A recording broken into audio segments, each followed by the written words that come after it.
Of the show for today. The guest is Minister JBoyce, and of course we're talking about the African American music, the gospel music tradition. But Reverend Boyce and Reverend Minister Boyce, let me see if we can sort of get you back into some of that information that you were giving us earlier in reference to the African American tradition by talking about your participation in this African American music tradition, because we know that a large number of folks would like to know where do they start, or how could they start in terms of becoming involved not only in gospel music but in music period. And I think that you've got a lot of excellent information that we'd like for you to share with our audience today. Okay. Well, let me lay a foundation when we talk about African gospel music. It really comes from a time when we were enslaved and were not permitted to speak the English language or to read. So what we had was our own languages, but we could not articulate what we really wanted to say because there were so many mixed languages on those plantations. So we had moans, groans, chants, out of which our tradition began, and a lot of those moans and groans and chants became songs. Like Wade in the Water, Swing Low, Sweet Chariot. You know, when you start to reflect on those, you're talking about coded language and coded music that reflected the social, economic, political reality in which we were living.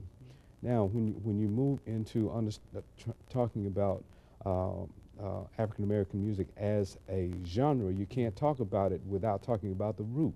And it all comes from the same tree. And this is my issue, in that while the spirituals were formulating, you also had the blues formulating. And on the plantations, it was very difficult for one to talk about their reality because it was considered to be the devil's music. And the blues has never been the devil's music, because music, all music, was given to us by God. It has been perpetrated from the pulpit, and persons have been ostracized from the church from just not being able to talk about their reality in America. And so what we find is that on the tree, while you had the spirituals on one side, the blues on the other side, then you had your gospel, and then you had jazz and ragtime and all of those things coming up on the same tree. And one of the stories that I wanted to tell was about Scott Joplin, whose father rejected him because he was playing ragtime music.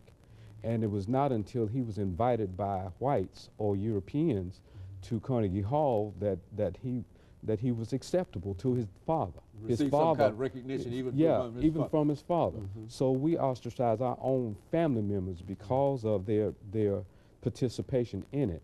Now, what makes it, I think, inconsistent with our spirituality is when we distort the sexuality aspects of it, or we distort some aspect of the lyrical content, which is not godly. The best way I can put that is to say that James Cone came up with a book entitled The Spirituals and the Blues. And his argument as a theologian is that I am a spiritual. I mean, I am the blues, but my life is a spiritual.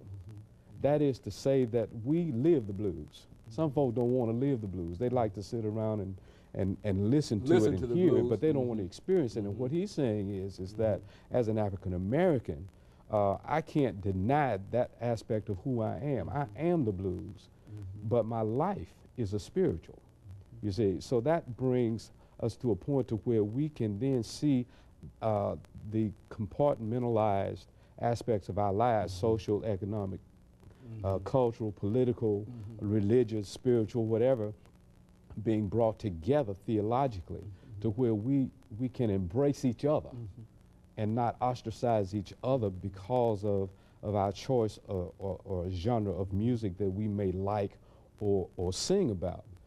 The thing about the gospel and the difference between the two, he argues, is that when we talk about the spirituals reflect our belief in God.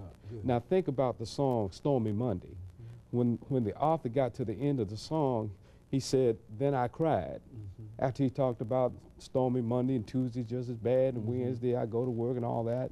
He can get through Saturday and then Sunday, and then he cries, Lord, have mercy. Lord, have mercy on me. In other words, you have a person who can relate to their reality, but understands that it is God in whom we call upon to have mercy on us, to help us in our with the reality in which we live. So with that foundation and that understanding of both the spirituals and the blues, and how this tree grew up with jazz, contemporary gospel, each one of those genres of gospel music also suffered at the hands of the church because it was a new style of music. Well, the same thing is happening today with hip-hop. And we have a new generation that talks about and speaks about and sings about the gospel with a hip-hop beat. And for some reason, as an older generation, we perhaps don't quite get it or understand it, and we're not sure how to receive it. So we need a better understanding biblically of how it all came about. The psalmist sang the blues.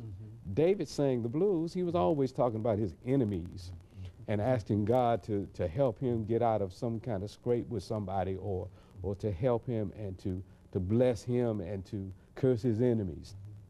When we were in captivity, even as a people, the tribe of Judah, which we are, when we were in captivity in Babylon, we talked about how can we sing the songs of Zion. You know, how can we sing those songs? Or rather, how can we sing? You're asking us to sing, buck dance, and jump up and down and play our fiddles and our harps. But how can we do that without reflecting on who we really are as a people? The same thing happened in America. We were asked to be the fiddler, the guitar player, and buck dance and jump at the parties for the master, but we couldn't talk about our reality.